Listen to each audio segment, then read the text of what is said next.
Yesus, ku menyembah-Mu. Saya undang sidang jemaat untuk bangkit berdiri. Haleluya Yesus, kemuliaan-Mu ya Tuhan. Haleluya Yesus, kemuliaan-Mu pulihkan hatiku. Yesus, kemuliaan-Mu berkati hidupku. Segala pujian, syukur bagimu. Kau hadir dalam hidupku. Kini ku datang sujud di hadapan-Mu, memuji-Mu, menyembah-Mu. Yesus, ku menyembah-Mu. Segala pujian, syukur bagimu. Kau hadir dalam hidup. Kini ku datang sujud di hadapan-Mu, memuji-Mu, menyembah-Mu. Yesus, ku menyembah-Mu. Yesus, ku menyembah-Mu.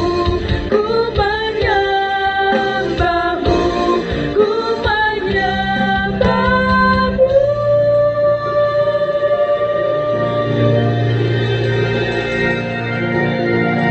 Yesus, ku menyembah-Mu. Haleluya. Segala pujian hanya bagi-Mu Tuhan. Kami mau sembah Kau Yesus saat pagi ini. Haleluya, haleluya. Mari kita sembah Tuhan Bapak Ibu Saudara. Jangan ada yang diam. Muliakan nama-Nya. Dan kami harus syukur kita kehadiran Tuhan. Haleluya. Glory, haleluya. Kemuliaan-Mu Tuhan, kemuliaan-Mu memenuhi kami ya Yesus. Haleluya. Yesus, glory, haleluya. Syukur, syukur, syukur, syukur. Segala pujian hormat bagi-Mu Tuhan. Hanya Kau Tuhan, hanya Kau yang layak disembah, hanya Kau yang layak ditinggikan. Kami bersyukur Tuhan. Haleluya, haleluya. Glory, haleluya. Kami bersyukur kasih-Mu, kami bersyukur. Terpujilah nama-Mu Yesus. Terpujilah nama-Mu Tuhan. Bersyukur.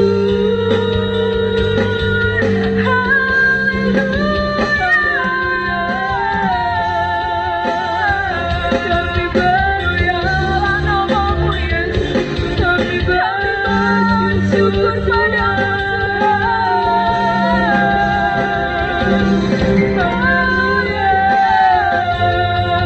Kau yang layak disembah, Kau yang layak dipuji.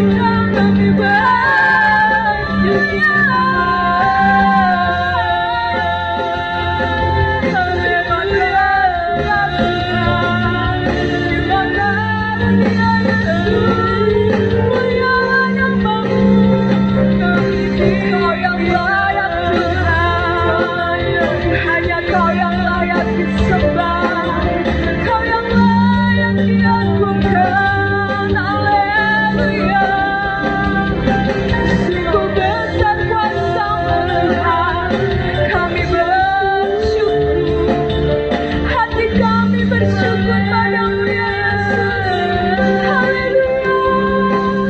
Glory, haleluya.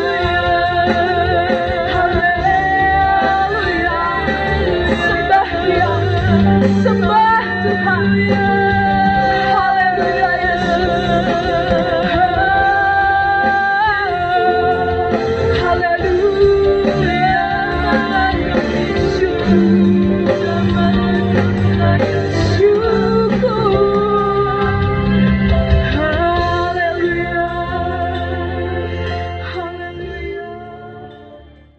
Sorak-sorai untuk Tuhan Yesus. Haleluya. Haleluya Tuhan Yesus. Kami sungguh bersyukur Tuhan, karena pagi hari ini kami dapat merasakan hadirat-Mu di tengah-tengah kami. Kami siap Tuhan untuk lebih lagi masuk dalam hadirat-Mu. Karena Tuhan bertata di tengah kami, Tuhan menjamah kami, Tuhan melawat kami. Terima kasih Tuhan. Dalam nama Tuhan Yesus Kristus, yang percaya boleh katakan amin. Haleluya. Silakan duduk. Shalom. Semua kabarnya sukacita. Amin. Haleluya. Sudah siap untuk lebih lagi masuk dalam hadirat Tuhan? Kalau datang pada Tuhan, kita menaikkan apa? Pujian dan syukur. Haleluya. Boleh bangkit berdiri lagi?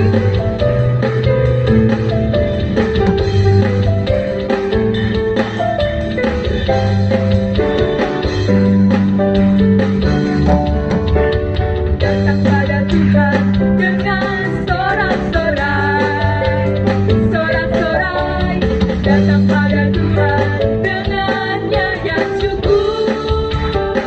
Sebab Dia Raja dan Tuhan, Allah yang berkuasa, kemuliaan hanya bagi Dia. Ku mau berkorban syukur padanya setiap waktu. Ku mau memuji Tuhan selalu seumur hidupku. Ku mau bersorak-sorai, hey, dan menari di hadapannya. Umatnya bersuka.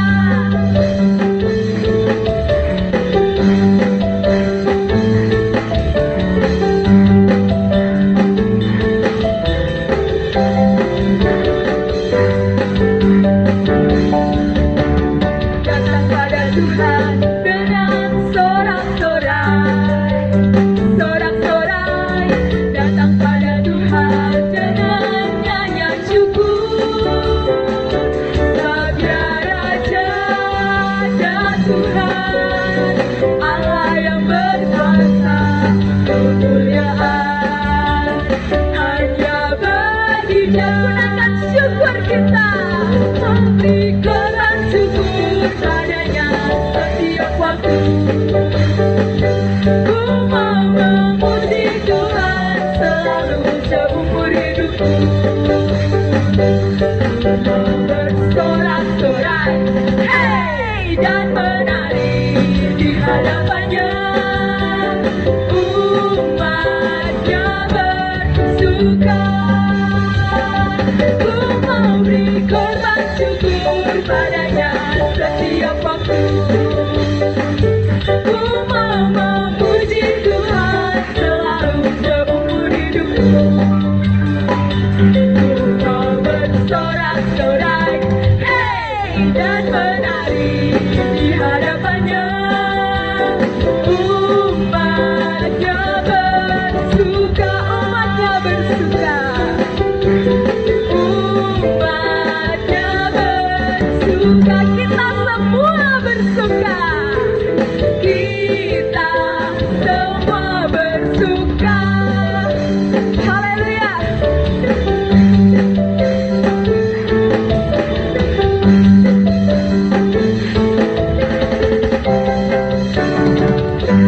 Haleluya. Tetap bangkit berdiri Bapak Ibu Saudara. Yang percaya bahwa Tuhan Yesus baik boleh diangkat jempolnya. Percaya Tuhan Yesus baik? Haleluya, Tuhan Yesus baik.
baik.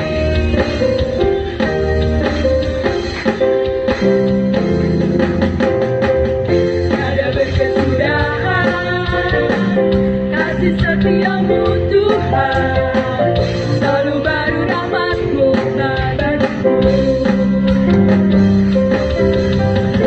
Hari berganti hari, tetap kulihat kasih-Mu tak pernah berakhir di hidupku. Tuhan Yesus baik, sungguh amat baik, untuk selama-lamanya. Tuhan Yesus baik, Tuhan Yesus baik, amat baik, lamanya. Tuhan Yesus baik, Tuhan Yesus kita sungguh baik, amin. Yesus baik bagiku, Yesus baik bagimu, dulu, sekarang, dan selamanya. Ya sungguh baik, Yesus baik bagiku, Yesus baik bagimu, dulu, sekarang, dan selamanya. Ya sungguh baik, Tuhan Yesus baik, sungguh amat baik, untuk selama-lamanya. Tuhan Yesus baik, diangkat lagi dong jempolnya. Tuhan Yesus baik, sungguh amat baik, untuk selama-lamanya. Tuhan Yesus baik, untuk selama-lamanya, sampai selama-lamanya, untuk selama-lamanya. Apa Bapak Ibu Saudara? Tuhan Yesus baik. Haleluya, haleluya. Silakan duduk. Dan tiba saatnya kita akan memberikan yang terbaik untuk Tuhan. Kita persiapkan persembahan, persepuluhan, serta taburan kita.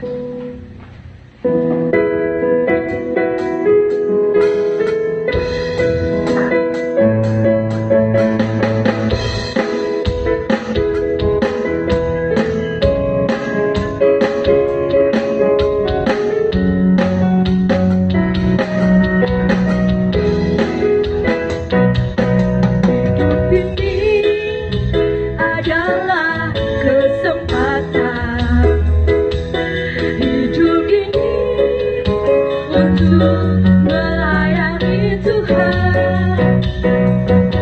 Jangan sia-siakan waktu yang Tuhan beri. Hidup ini hanya sementara. Oh Tuhan, pakailah hidupku selagi aku masih kuat.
biarlah apa yang Bapak Ibu Saudara berikan kepada Tuhan boleh berlipat kali ganda.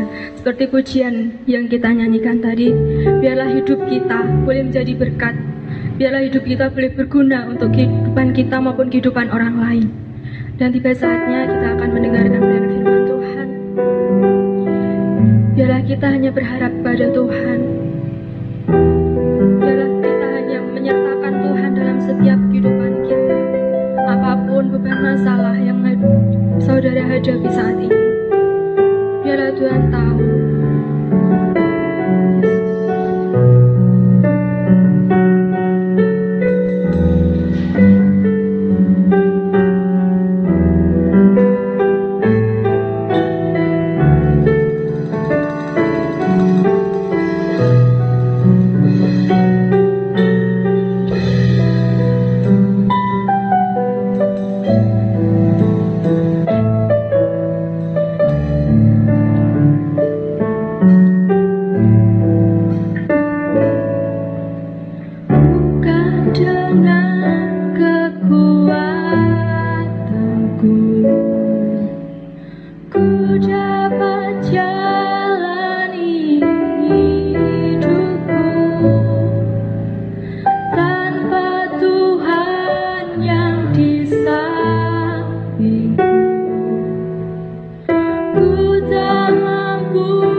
kasih atas kemurahan Tuhan yang sangat luar biasa. Pagi ini kami bisa kembali datang untuk memuji dan memuliakan nama-Mu Tuhan. Tuhan, terima kasih, sucikan. Oh Tuhan, dalam hati pikiran kami, karena kami untuk memuji dan memuliakan Tuhan. Terimalah Tuhan dengan pujian dan doa kami, persembahan penyembahan kami yang kami haturkan di hadapan Tuhan. Tuhan, biarlah membawa dupa yang harum di hadapan Engkau. Tuhan, terima kasih, terima kasih. Tuhan, terima kasih. Dan kiranya kami, Tuhan, sebentar mau belajar menemukan firman-Mu dengan urapi hamba yang akan menyampaikan firman kebenaran. Firman-Mu adalah sumber berkat dan keselamatan bagi kami. Tuhan, terima kasih. Kiranya kuasa setan dan iblis yang mengganggu di ruangan ini, Tuhan, kami berseru hanya di dalam nama Tuhan Yesus Kristus. Patahkan dengan roh-roh yang jahat. Usirkan Tuhan kuasa setan dan iblis dari ruangan ini. Terima kasih Yesus, terima kasih, kami sangat bersyukur. Inilah doa dan seruan kami hanya di dalam nama Tuhan Yesus Kristus. Kusambut firman-Mu dengan sukacita. Haleluya. Amin.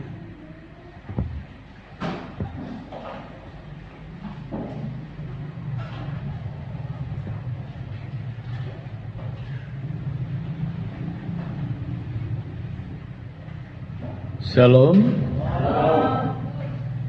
Biarlah damai sejahtera dan kemurahan Allah melimpah dalam setiap kehidupan kita semuanya. Puji nama Tuhan, kita sudah memuji dan menyembah Tuhan. Kita akan belajar bersama firman Tuhan pada kesempatan pagi ini. Kita akan buka Alkitab kita dalam kitab Injil Lukas pasal yang keempat,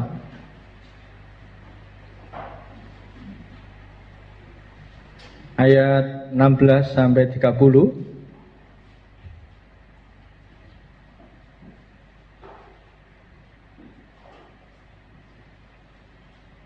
Akan tapi saya mau mengajak satu bagian terkecil dari ayat ini, ayat 22 sampai 24 saja. Nanti yang lainnya bisa jadi PR, pekerjaan rumah untuk dibaca sendiri di rumah. Demikian firman Tuhan. Injil Lukas pasal 4 ayat 22 sampai 24. Kalau dalam satu perikop itu ayat 16 sampai 30. Dan semua orang itu membenarkan dia. Dan mereka heran akan kata-kata yang indah yang diucapkannya. Lalu kata mereka, bukankah ia ini anak Yusuf? Maka berkatalah ia kepada mereka, tentu kamu akan mengatakan pepatah ini kepadaku, hai tabib, sembuhkanlah dirimu sendiri, perbuatlah di sini juga. Di tempat asalmu ini segala yang kami dengar yang telah terjadi di Kapernaum. Dan katanya lagi, aku berkata kepadamu, sesungguhnya tidak ada nabi yang dihargai di tempat asalnya. Demikian pembacaan firman Tuhan. Yang berbahagia setiap kita yang mendengar kebenaran firman Tuhan dan yang memegang, bahkan yang melakukan kebenaran firman Tuhan. Saya tertarik merenungkan firman Tuhan ini karena satu hal, jangan sampai kita kehilangan berkat Tuhan. Ini saja yang jadi perenungan. Ini menjadi sebuah judul, jadi judulnya jangan sampai kehilangan berkat Tuhan. Karena apa saudara yang dikasih Tuhan? Kita adalah anak-anak Allah. Kita adalah anak-anak perjanjian. Kita adalah orang-orang yang istimewa di hadapan Tuhan. Akan tapi kalau kita panjenengan kita sami mboten ngraosaken berkat, mboten ngraosaken kanugrahanipun Gusti, apa yang menjadi bagian kita, ini kita akan jadi orang yang sia-sia dalam jalan hidup. Kita akan jadi orang yang tidak akan pernah menikmati hidup, berpengalaman hidup dengan Tuhan. Firman Tuhan ini dilatar belakangi waktu itu Tuhan Yesus mengadakan banyak mujizat di berbagai tempat, salah satunya yang enten hubunganipun kali yang disampaikan oleh orang-orang Nazaret. Itu di daerah Kapernaum, Tuhan Yesus mengadakan banyak mujizat. Dan firman Tuhan ini mencatat waktu itu pada saat Tuhan Yesus kembali ke desa asal, ke kota asal, dan bertepatan saat itu masuk dalam rumah ibadah, Tuhan Yesus membuka, diberikan tanggung jawab untuk membaca firman Tuhan, dan Tuhan Yesus membuka Yesaya. Waktu itu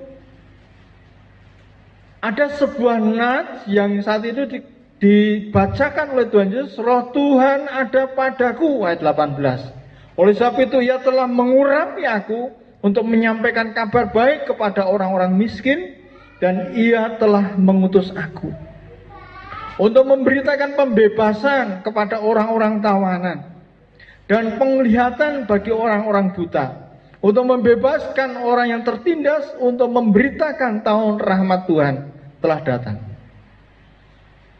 Dan pada saat itu Tuhan Yesus memberi keterangan dari nat itu, apa yang pada hari ini kita dengar oleh firman Tuhan itu, penggenapannya itu pada saya. Mungkin seperti itu, gampang penjelasan sederhananya. Dan benar, pada saat kita melihat apa yang kita baca tadi, orang-orang takjub, orang-orang kagum, orang-orang melihat secara langsung betapa penyampaian firman Tuhan itu benar-benar penuh dengan kuasa. Akan tapi pada akhirnya firman Tuhan ini juga mencatat orang-orang yang mendengar, yang takjub, yang melihat secara nyata bahwa ada wibawa kuasa Tuhan, dan Tuhan sendiri menunjukkan wibawanya soal luar biasa. Dia mengomentari, yang pertama dikomentari kata-kata yang indah. Jadi kagum, heran dengan kata-kata yang indah, satu. Yang kedua dikomentari lagi, bukankah ia ini anak Yusuf. Dalam Injil yang lain, Matius, Markus itu diungkapkan, bukankah ia ini anak tukang kayu. Satunya, bukankah ia ini tukang kayu. Dulur-dulure ABC, ada Yusuf, ada kita baca aja supaya saya tidak salah. Ada saudara-saudaranya dalam Markus saja yang dekat, pasal 6 ayat 1. Itu diungkapkan bentuk respon dari orang-orang Nazaret yang saat itu orang satu kampung mungkin dengan Tuhan Yesus. Dikatakan di situ ayat 3, bukankah ia ini tukang kayu. Dia menunjuk Tuhan Yesus tukang kayu. Terus dikatakan anak Maria, saudara Yakobus, Yoses, Yudas, dan Simon. Dan bukankah saudara-saudaranya yang perempuan ada bersama kita? Lalu mereka kecewa dan menolak dia.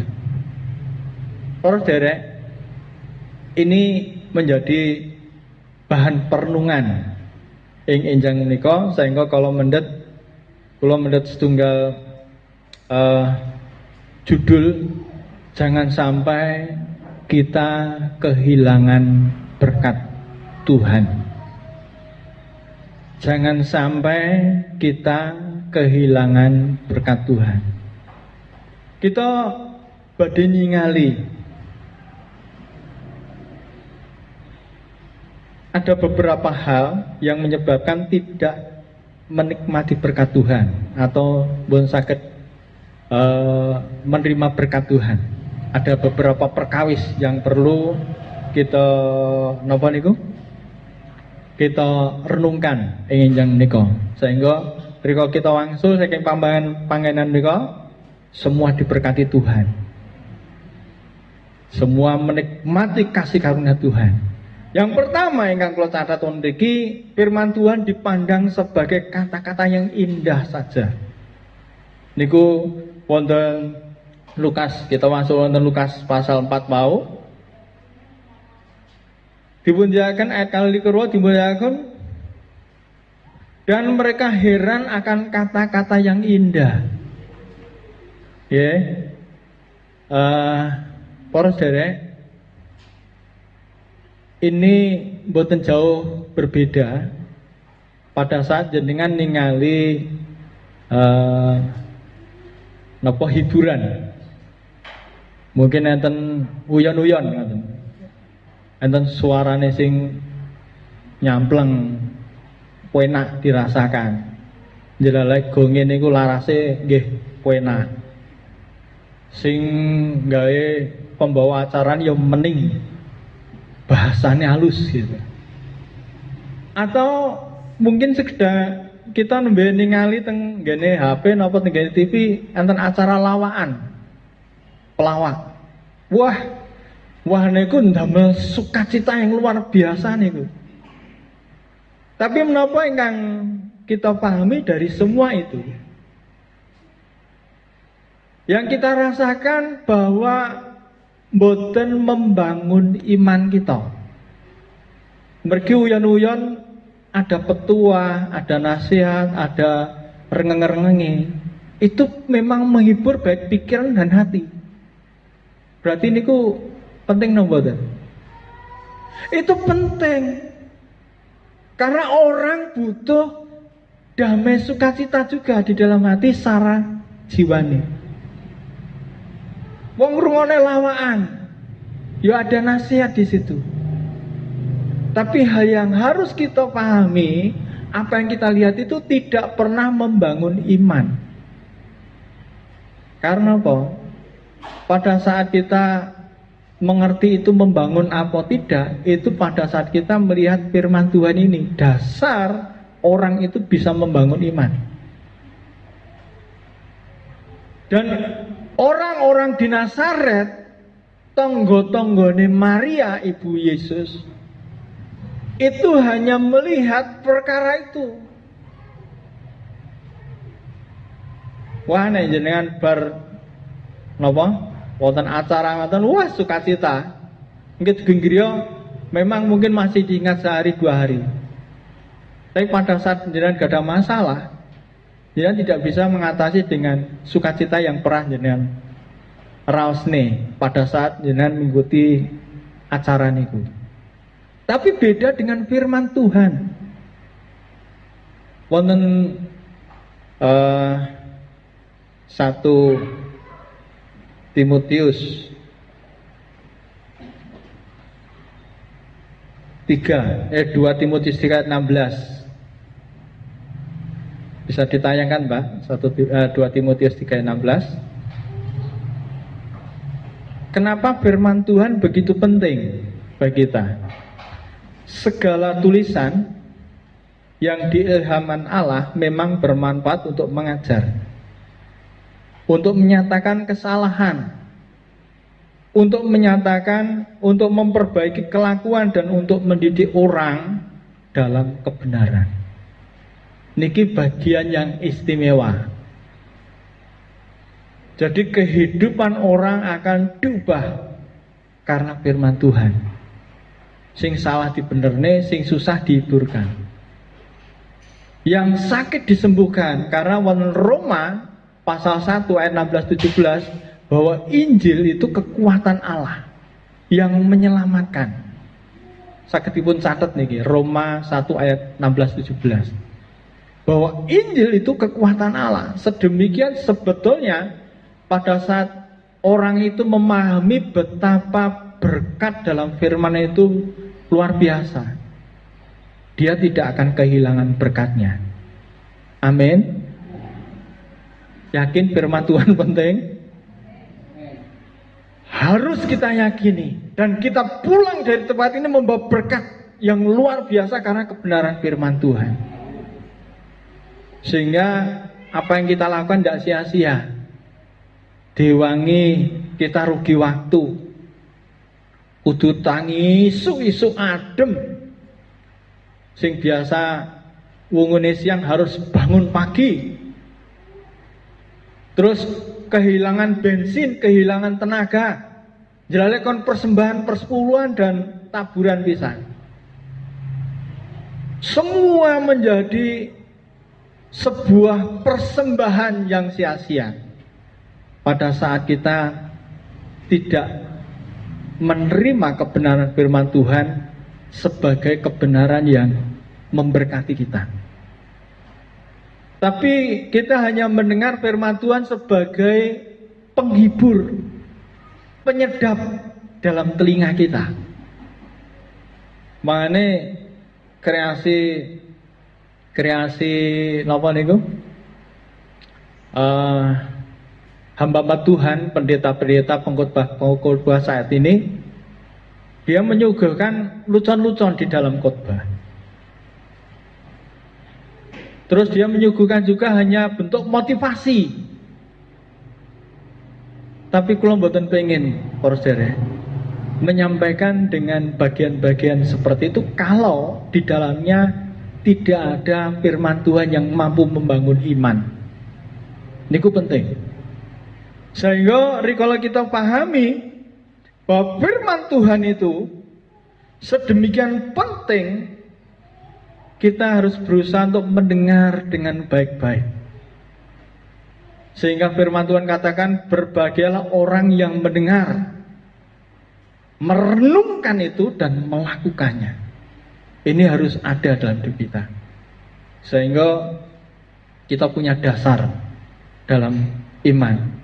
Kebahagiaan itu muncul dari diri kita sendiri karena kita punya firman. Bagian yang nomor kali, yang pertama tadi, firman Tuhan dipandang hanya sebagai kata-kata yang indah. Itu akan kehilangan berkat, akan menjadi orang yang sia-sia. Bagian nomor kali yang kalau catat mriki, memandang rendah penyampai firman.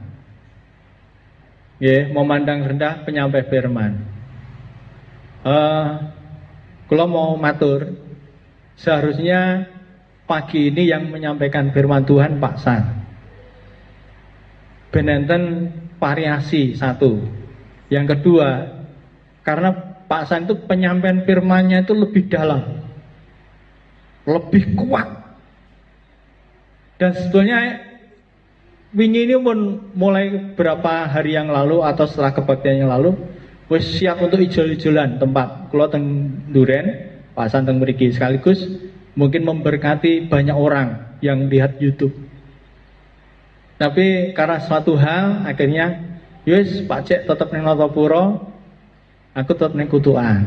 Ya, terus derek, ampun waleh, ngrungokne khotbah kula. Ya, jangan jeleh. Ngrungokne khotbah kur, walah khotbah Pak Muji kur ngono-ngono wida.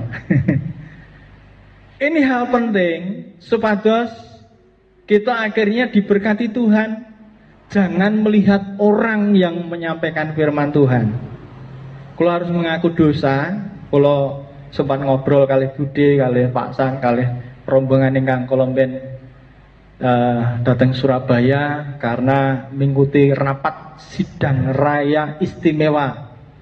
Nggih menika menentukan ketua Sinode ingkang nggantosaken Bapak Profesor Dr. Bambang Yudo. Dalan niku ngomong-ngomong, wah aku wis gak maca WA neh Pak De. Anu Bude, lah nyapa? Lah aku ngerti kesehariane sing engkei WA aku niku aku ngono. Yo nek aku yo tak waca terus senajan tapi kan tetep enek berkate, Pak San ya. Yo tak waca ayat-ayate.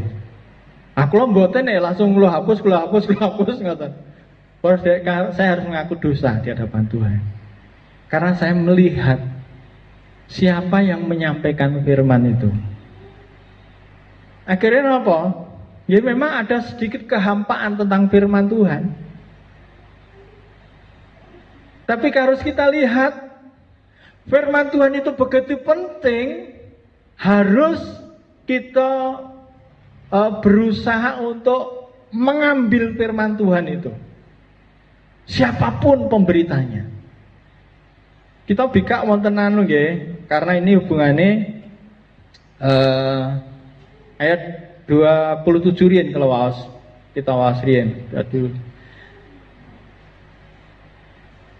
Pada zaman Nabi Elisa banyak orang kusta di Israel. Dan tidak ada seorang pun dari mereka yang ditahirkan selain daripada Naaman orang Syria itu. Dalam Lukas pasal 4 ayat 27. Terus firman Tuhan itu akhirnya pun mengatakan ditanggapi oleh Tuhan karena orang-orang hanya melihat firman Tuhan itu hanya hal yang indah. Terus bosan dia kecewa hanya melihat, wah si nyampe nek Tuhan Yesus anak wong tukang kayu. Nah, maaf boten menyinggung yang profesinya tukang kayu ndak, tapi ini kebenaran firman menyatakan itu. Tapi ini kebenaran firman Tuhan mau saya tunjukkan. Akhirnya apa? Orang-orang Nazaret tidak menerima berkat Tuhan. Wonten kitab Matius, kitab Markus, wonten niku dinyatakan Tuhan Yesus hanya sedikit mengadakan mujizat. Bahkan dinyatakan tidak banyak melakukan mujizat datang Nazaret. Padahal itu kampung halamannya Tuhan Yesus. Waktu Tuhan Yesus kundur saking Mesir mengungsikan diri kali Bapak Yusuf kali Bu Maria, akhirnya mboten mulih teng Bethlehem tapi manggen tenggene Nazaret. Dan itu kampung waktu beli Tuhan Yesus remaja, anak-anak remaja sampai dewasa. Jadi kampung halaman. Sehingga firman Tuhan akhirnya ditanggapi Tuhan Yesus bahwa Nabi itu tidak dihormati di tempatnya sendiri. Karena saya akhirnya pun Gusti Yesus mengingat peristiwa-peristiwa masa lalu, akeh wong kusta ning Israel. Tapi mung siji sing tercatat zamane Elisa itu mung siji wong. Justru wong dudu wong Israel, tapi wong Aram. Wong Syria, panglima tentara ingkang naminipun Naaman. Dan iki ingkang setunggal contoh niki badhe kita baca bersama, kita renungaken. Wonten kalih Para Raja pasal 2 Raja-raja pasal 5 nggih. Niku wonten niku.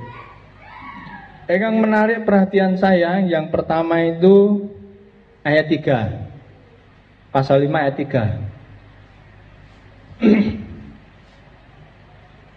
Ayat 2 dan 3. Orang Aram pernah keluar gerombolan dan membawa tertawan seorang anak perempuan dari negeri Israel. Ia menjadi pelayan pada istri Naaman. Berkatalah gadis itu kepada nyonyanya, sekiranya tuanku menghadap nabi yang di Samaria itu, maka tentulah nabi itu akan menyembuhkan dia dari penyakitnya. Terus waktu semantan yang berbicara datang keluarga Naaman itu budak pembantunya. Dan dia menyampaikan sebuah kebenaran, ada mujizat pada seorang hamba Tuhan namanya Elisa. Dan kita melihat respon yang dia terima dari Naaman itu, mendengar dan melakukannya apa yang disampaikan seorang budak kecil. Para saudara, perkara ini tinggal pelajaran yang luar biasa. Nasihat firman Tuhan bisa melalui siapa saja. Terkadang anak-anak itu bisa menegur kita, menasihati kita. Pada saat kita bisa menimbang, kita mengerti itu kebenaran, mari kita terima dengan baik. Itu nasihat yang baik. Kita jangan sampai meremehkan nasihat seorang anak kecil, karena itu berkat. Kalau membayangkan niki mboten perkara biasa. Karena apa? Penyakit kusta niku dereng enten obate. Ora enek ceritane wong kusta niku mari niku gak enek. Dalam kisah niki yang saya tahu, kalau kisah sebelumnya zaman Musa itu ada, karena waktu itu Tuhan mengutuk Harun dengan kusta. Akhirnya dalam hitungan berapa hari kustanya sembuh gitu. Miriam ya yang dikutuk, istilah yang dikutuk oleh Tuhan, karena dia berusaha memberontak terhadap Musa. Tapi kisah-kisah yang lain mungkin kalaupun ada, mungkin kalau terlewatkan. Terus setelah kisah Naaman ini ada kisah lagi, tapi tidak sembuh, tapi orang kusta memberkati bangsa Israel, kota Samaria. Ingkang wekdal mon paceklik berat. Karena apa? Orang Samaria ini dikepung oleh bangsa Aram. Dan ini ingkang kula sampaikan bahwa sebetulnya Aram, negara Aram, kerajaan Aram kali kerajaan Israel itu bermusuhan. Dan firman Tuhan ini mencatat justru Tuhan itu menyertai Naaman. Itu bukan orang Israel. Sehingga Naaman ini menang dalam peperangan. Dia selalu membuat bangsa Aram itu mengalami kemenangan. Tapi firman Tuhan mencatat Naaman itu orangnya kusta. Dan pada saat kita melihat firman Tuhan ini, para saudara, kula mboten mangertos apakah gadis ini pernah melihat Elisa itu menyembuhkan orang sakit kusta. Tapi kalau gadis kecil ini menceritakan pada nyonya Naaman atau istri Naaman, nek tuan niku bapak Naaman niku dibeto teng ngene Nabi Allah teng Samaria, niku mesti sembuh niku penyakit kusta. Niku sesuatu yang mboten masuk akal seharusnya. Tapi kita melihat itu diterima dengan baik. Bahkan dikatakan firman Tuhan itu mempersiapkan diri untuk datang ke Israel, ke Samaria itu. Mboten main-main Naaman ini. Membawa bawaan 10 talenta perak.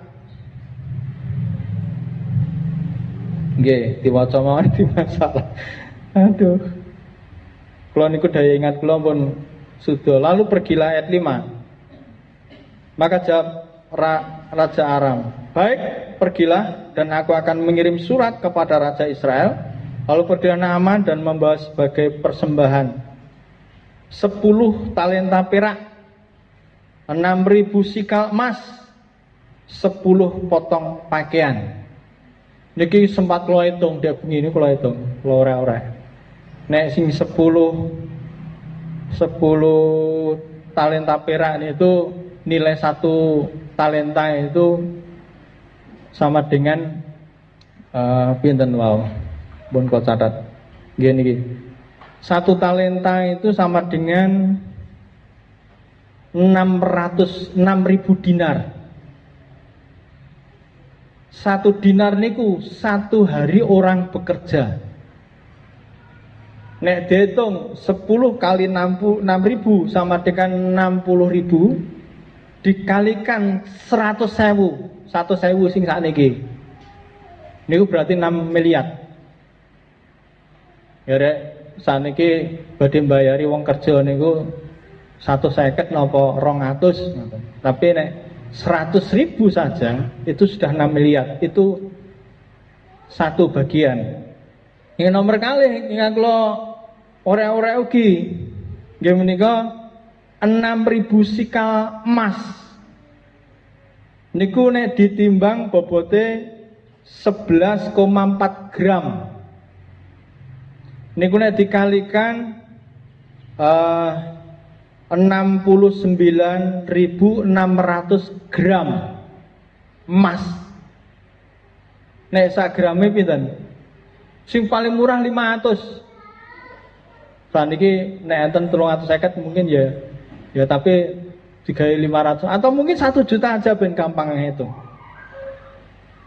Itu kalau kalkulasi sudah 69,9 miliar.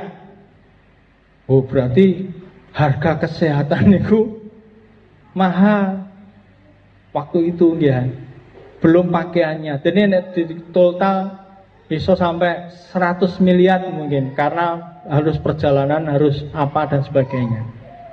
Karena kados nilai 1 hari itu hanya kalau damel paling penak 100, ben gampang hitungan. Saudaraku yang dikasih Tuhan. Sedemikian Naaman mempersiapkan hanya gara-gara gadis kecil niku. Hanya seorang gadis. Dan itu hanya budak jalali, itu anak dia tapi budak. Budak niku gampangnya digepuk, dipateni orane hukum di zaman waktu itu. Sehingga nek kita melihat kasusnya Yusuf itu dikuyo-kuyo ora karuan. Difitnah dianu Israel sombelo. Padahal nek dari sisi hukum kudune napa niku iso dilihat proses di mana terjadinya bahasane fitnah yang terjadi pada Yusuf, mungkin seperti itu. Saat ini kita berdoa karena saudara kita Haji Muhammad KC itu dipenjara, ditahan di Makobrimob. Dan perkembangannya tenggene tahanan itu diajar kalih konco tahanane. Dan salah satu konco tahanan itu jenderal polisi. Niku sing kasusnya berhubungan kali Joko Chandra.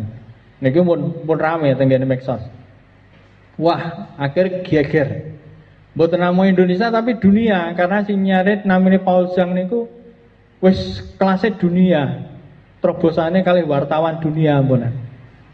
Wah, akhirnya para sederek niki memang kasus itu sudah ditangani oleh polisi, tapi tuntutan bagi kita Muhammad KC itu tetap dalam bahaya.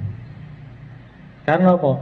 Sing saat ini dihadapi oleh Muhammad KC itu seorang jenderal bintang 2 nembon kelentu. Wah niku bukan main-main. Mau ini seruan untuk berdoa bersama untuk saudara kita. Gara-garanya jadi remeh, poros jadi. Bukan remeh ya, gara-garanya itu masalah yang sifatnya prinsip. Muhammad KC itu ndelok sinten niku UAS Ustaz Abdul Somad niku ditakoni kali jamaahe, kula medal ning rumah sakit itu nek ningali salib niku wedi no pripun. Terus Abdul Somad ngomong, neng salib kuwi ana jin kafir. Haleluya, haleluya. Akhirnya dijawab kalih Muhammad KC. Kuwi sing salah Abdul Somad. Mergo ning nggone kitab kuning niku enten ayat jin. Artinya Muhammad sendiri yang didampingi, dilingkungi oleh jin. Niku ceritane ngoten. Wah, akhirnya dia dijadikan penista agama. Dilaporne kalih MUI. Neng tahanan diajar kalih jenderal niku wau. Tiga orang, tapi salah satunya jenderal. Jenderal sapa lali aku jenenge. Bonaparte, Jenderal Bonaparte, Napoleon Bonaparte. Niku enen ngira-ngira jenenge Napoleon Bonaparte kudune Kristen kok ngamuk. Wah, niku tasik napa niku tasik dibicarakan. Para derek, kita melihat, kita kembali dalam firman Tuhan ini. Sedemikian luar biasanya. Seorang budak tapi didengar, ini teladan yang luar biasa. Itu yang pertama yang dilakukan oleh Naaman. Bagian yang kedua, waktu Naaman itu sampai kepada raja Israel, jelalai raja Aram itu nulis surat itu salah. Datang tujuan Naaman itu, karena perintah awal itu kon moro ning gone nabi sing ana ning Samaria. Tapi surate raja Aram nek mboten salah raja niku Ben-Hadad. Ben-Hadad niku memberi surat kepada raja Yoram niku raja tenggene Israel. Itu isinya sesampainya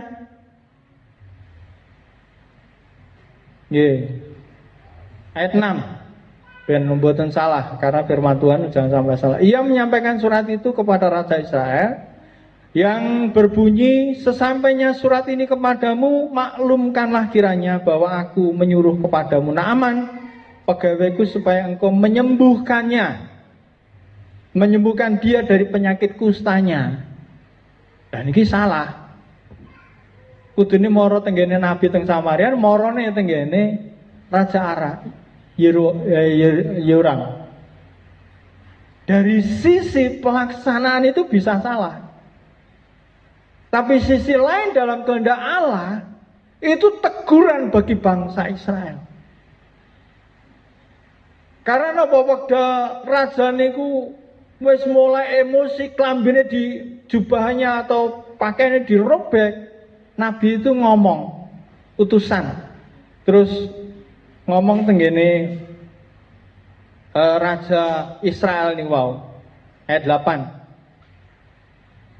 Segera sesudah didengar Elisa abdi Allah itu bahwa raja Israel mengoyakkan pakaiannya, dikirimnya pesan kepada raja Benyamin. Mengapa engkau mengoyakkan pakaianmu?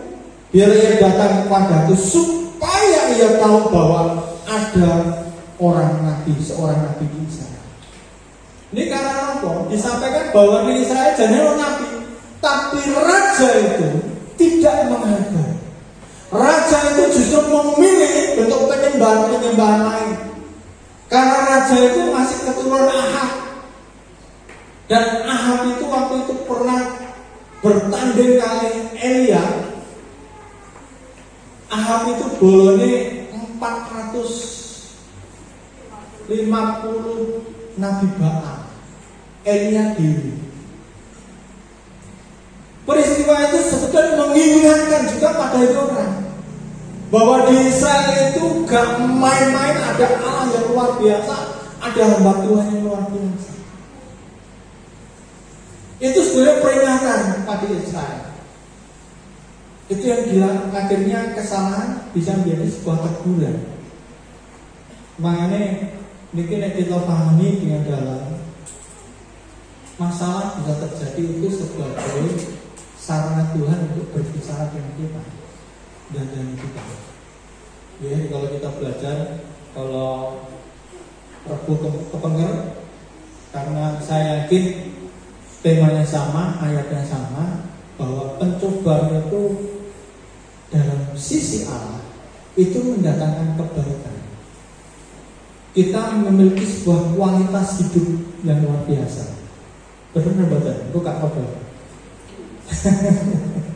Saya yakin sama, karena satu materi ayat juga sama. Dan pada saat kita pahami ini sebetulnya cambuk bagi bangsa Israel, bagi Raja Yoram. tapi Raja Yoab sudah belak-belak. Tapi pada akhirnya Naaman disuruh ke Samaria, ke rumah Elisa.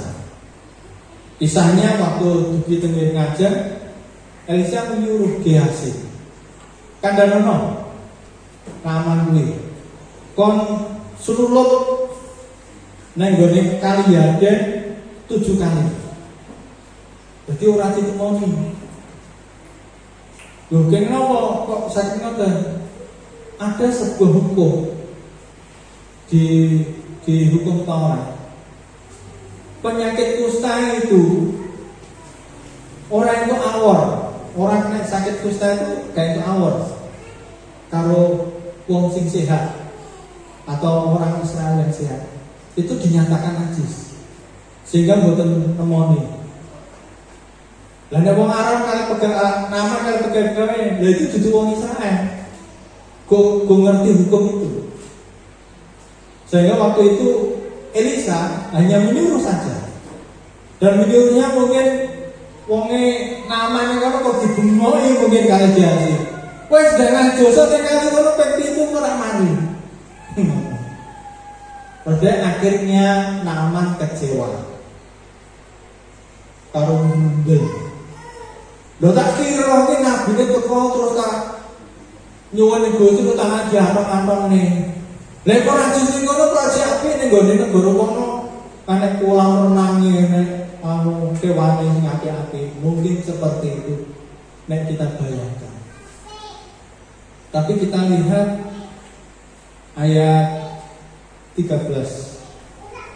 Tetapi pegawai-pegawainya datang mendekat serta berkata kepadanya, Bapak, seandainya Nabi itu menyuruh perkara yang sukar kepadamu, bukankah Bapak akan melakukannya? Apalagi sekarang ia hanya berkata kepadamu, mandilah dan engkau akan menjadi tangguh. Saudara, ini pun juga tidak gampang. Tunggal contoh yang baik. Naaman itu pertama mendengarkan budak, kedua mendengarkan pegawai-pegawai. Jangan bisa tanya datang yang TNI atau Polri, soal bawahan itu langsung menghadap komandan itu angel orang. Enten prosedur, enten sebuah aturan. Apalagi pemberian sehat. Kuwi jowo. Kuwi sekolahmu pun sakmene. Aku kuwi wis sarjana, wis master. Aku wis doktor. Kadang-kadang hal ini menjadi sebuah masalah. Tapi ini contoh yang luar biasa yang kita lihat dari sosok yaitu Naaman. Dia mendengarkan nasihat pegawai-pegawai. Saudara yang dikasih Tuhan, akhirnya mujizat itu terjadi. Kalau yakin kalau Naaman itu tidak mendengar nasihat, boleh tetap dalam kondisi sakit, tidak sembuh. Memang kita melihat ini, berarti nasihatnya pegawai itu nasihat firman Tuhan kan, kadang-kadang kita dicela ngoten. Untuk meneguhkan firman Tuhan, pegawai itu memberi nasihat. Tapi di sisi lain, ini menjadi sebuah pertimbangan yang harus diterima dari siapapun. Dan kita bisa melihat nilai yang benar dan salah, atau baik dan kurang baik. Sehingga kan kita anak Tuhan membuka diri untuk semua nasihat. Dan nasihat itu dipandang baik, kita lakukan. Tapi nasihat itu tidak baik, jangan kita lakukan, dan mungkin kita buang saja. Tapi kalau Rahab yang tidak mau mendengarkan nasihat-nasihat orang-orang tua yang saat itu mendampingi Daud, dia akan menjadi raja, tapi raja yang tidak diberkati oleh Tuhan. Rehabiam apa Yerobeam. Tapi kalau Yerobeam itu mendengar, akhirnya dia negara itu akhirnya sebetulnya Tuhan itu memberikan Rehabiam pendamping Salomo pada Rehabiam karena Salomo sudah mengingkari kasih Tuhan. Tapi gara-gara Rehabiam dan mendengar nasihat, akhirnya negara itu pecah jadi dua. Dan satu tetap di bawah pimpinan keturunan Daud, keturunan Salomo. Para saudara yang kami kenal dalam Kristus, firman Tuhan mengajarkan kita menerima firman Tuhan tanpa memandang siapa yang menyampaikan. Itu penting. Entah itu anak-anak, entah itu mungkin teman kita yang mungkin kalau level saking sore dewe, tapi biarlah kita menerima kebenaran firman Tuhan itu yang harus kita tangkap sebagai anak Tuhan, dan itu akan memberkati setiap kita. Dan mungkin penjabarannya kita harus bisa menerima nasihat dalam bentuk apapun dari siapapun. Tapi memang karena kita anak-anak Tuhan, kita harus punya semacam kekuatan, punya dasar, yaitu firman Tuhan itu pegangan. Sehingga nasihat itu akan kita saring. Oh, ini nasihat yang cocok dengan firman Tuhan, kita lakukan. Kira cocok, kita abaikan. Itu bagian yang kedua. Lalu kasih kata. Bagian yang ketiga, ayat 11. Ayat 11. Tetapi pergilah Naaman dengan gusar sambil berkata, aku sangka bahwa setidak-tidaknya ia datang keluar dan berdiri memanggil nama Tuhan Allahnya, lalu menggerak-gerakkan tangannya di atas tempat penyakitku itu, dan dengan demikian menyembuhkan penyakit kustaku. Seringkali dengan nomor 3 ini kita niku wis duwe ngengkrengan. Nggih, ngengkrengan nggih. Apa bahasa lain? Ya, punya nggih patokan-patokan. Engko kudune aku engko pas tekan nggone si A, Tuhan memberkati aku melalui si A. Waduh. Kula mboten namung pernah, tapi sering berharap pada angan-angan kula. Wis kita cara Tuhan ini iki. Aku moro nang kono wong kuwi duwe apa iki? Pertama ngajeni aku sing nomor loro dhek iki duwe budi apa? Dhek iki pernah tak tulung kan. Aku rono mesti diberkati ngono. Apa nek aku teko rono mesti diberkati. Belas saudara kadang-kadang menyebute orang. Ini kita berbicara tentang teman perjuangan aku. Saudaraku, ini gambaran patut nama. Kalau kita mau menerima berkat Tuhan, ya kita lakukan taat pada firman Tuhan itu. Orang kudu duwe gambaran, kudune nabi kan yo ngomong anu berdoa terus ngene kayak wis duwe gambaran. Jadi nenggone pikiran dhewe iki wis ngene engko bar iki terus iki bar iki. Ya Tuhan kadang-kadang tidak melakukan seperti itu. Sehingga kita balik kasus Mas Dalil. Dan kalau kita renungkan kasus yang terjadi pada Lazarus yang mati, itu di luar dugaan manusia.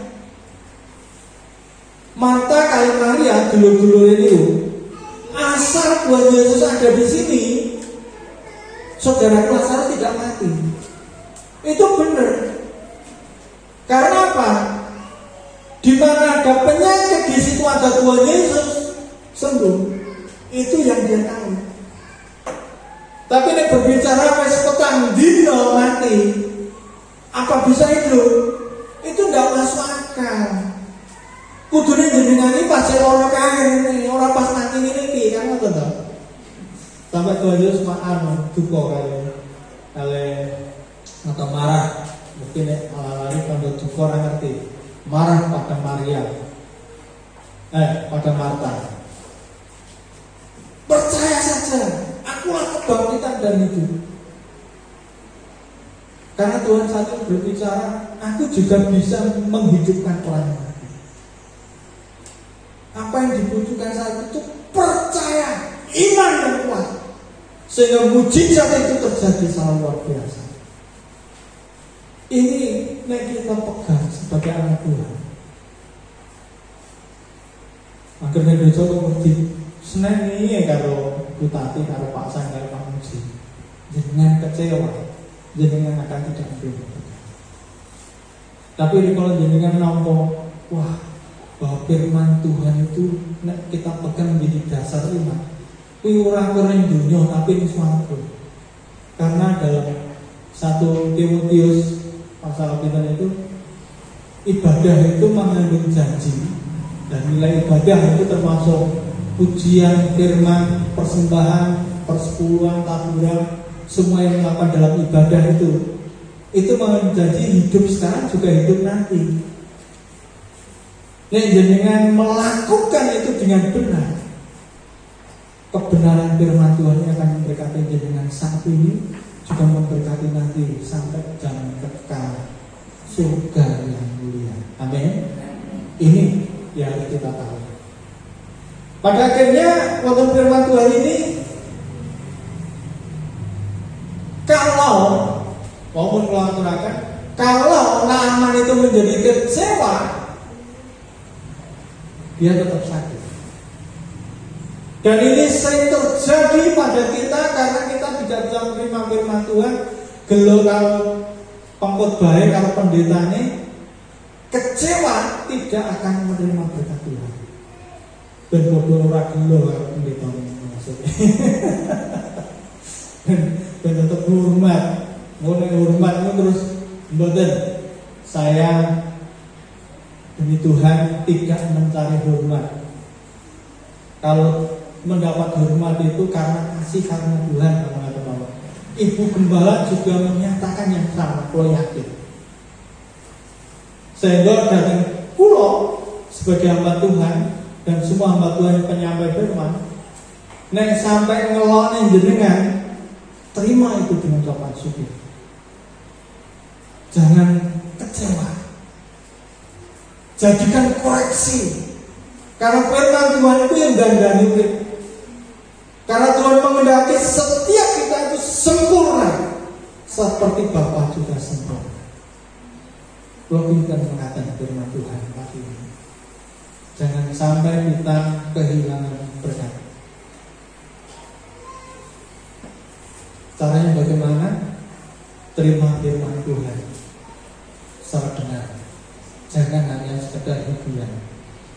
Yang kedua, terima firman Tuhan. Sekalipun itu penyampainya firman Tuhan itu mungkin kelasnya di bawah kita atau anak-anak sekalipun. Asal itu ada nilai firman Tuhan, terima firman Tuhan itu dan diberkatinya. Yang ketiga, jangan sampai kecewa. Karena pada saat kita kecewa, kita akan kembali dengan kondisi yang sama. Kita tidak akan merasakan perubahan daripada Tuhan. Kiranya Tuhan Yesus memberkati kita semuanya.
pagi ini.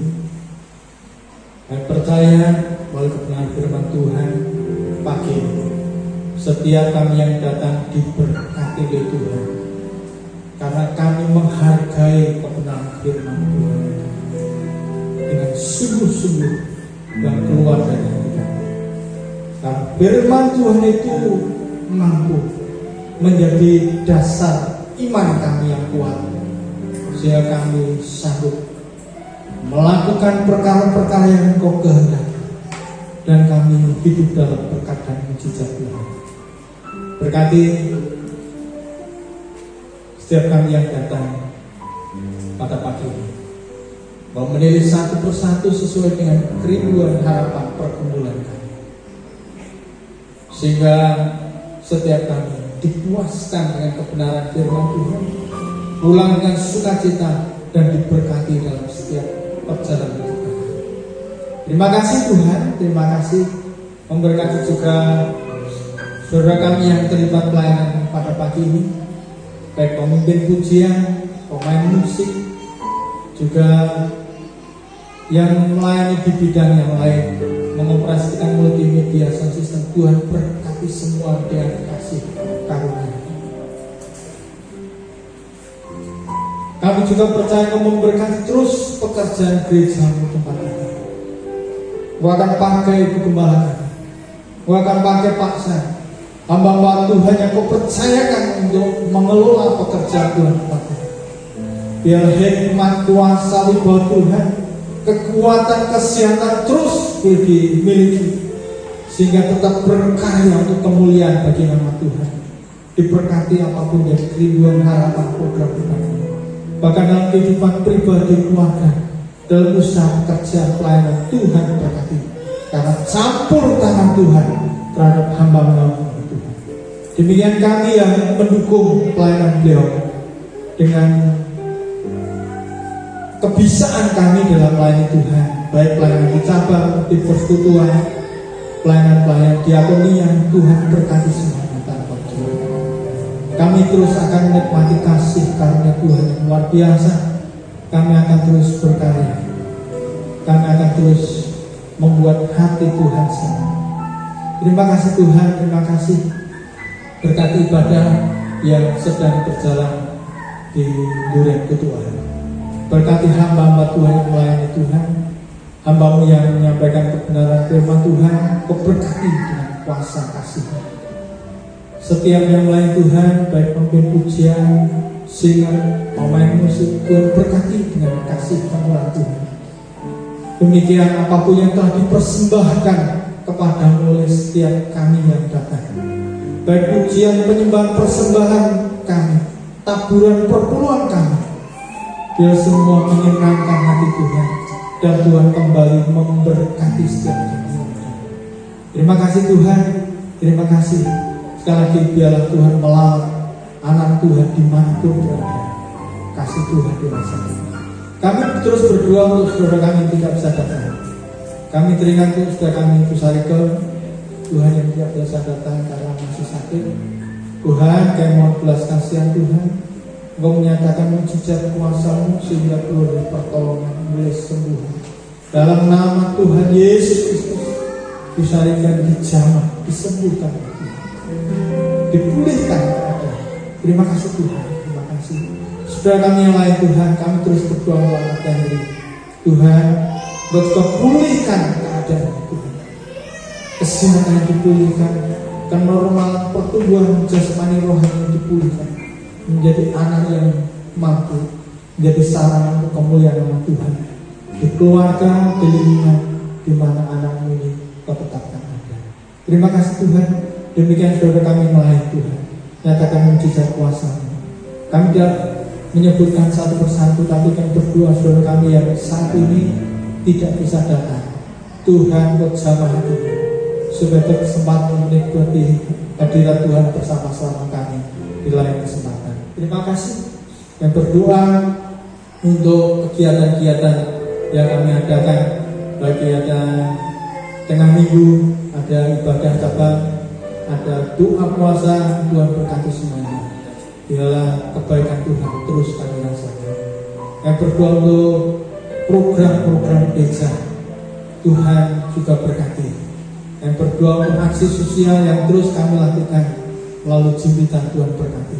Nyatakan kemurahan Tuhan, kebaikan Tuhan boleh terjadi di tempat ini. Setiap kami yang berbagian dalam pelayanan ini, Tuhan berkati. Terima kasih Tuhan, berkati bangsa dan negara kami Indonesia.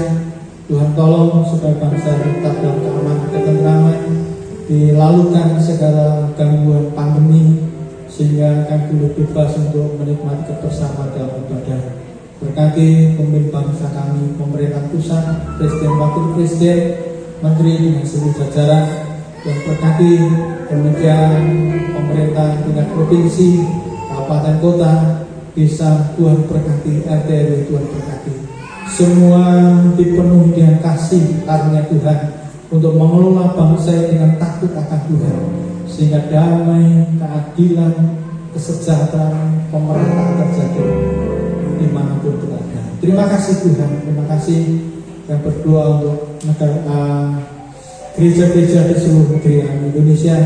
Biarlah keberadaan gereja-gereja ini benar-benar menjadi garam dan terang, sehingga keberadaan gereja memberkati baik lingkungan masyarakat, pemerintah, di mana gereja-gereja yang berada. Berkati hamba Tuhan, anak-anak Tuhan, pakai semua dengan kuat kuasa pada Tuhan. Terima kasih, ini doa seluruh kami yang akan panggilkan di dalam nama Tuhan Yesus Kristus. Kita undang saya berdiri, kita akan terima berkat Tuhan. Ku bersyukur padamu,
Gusti Yesus Kristus. Monggo kita sesih langsung saking papan panggilan niko. Kakang dia berkasih rahmat tentrem rahayu saking alam sang romo. Katresnanipun Gusti Yesus Kristus lan patunggilan ing dalem kuasipun Roh Suci tansah nunggil reksa dumateng kita sami. Mele wekdal nika ngantos Gusti Yesus rawuh kaping kalih mangke ing dalem asmanipun Gusti Yesus Kristus. Kita tampi, kita syukuri berkat menika. Lan kita ingkang pitados lan diberkati lan siap dados berkat kita aturaken. Amin.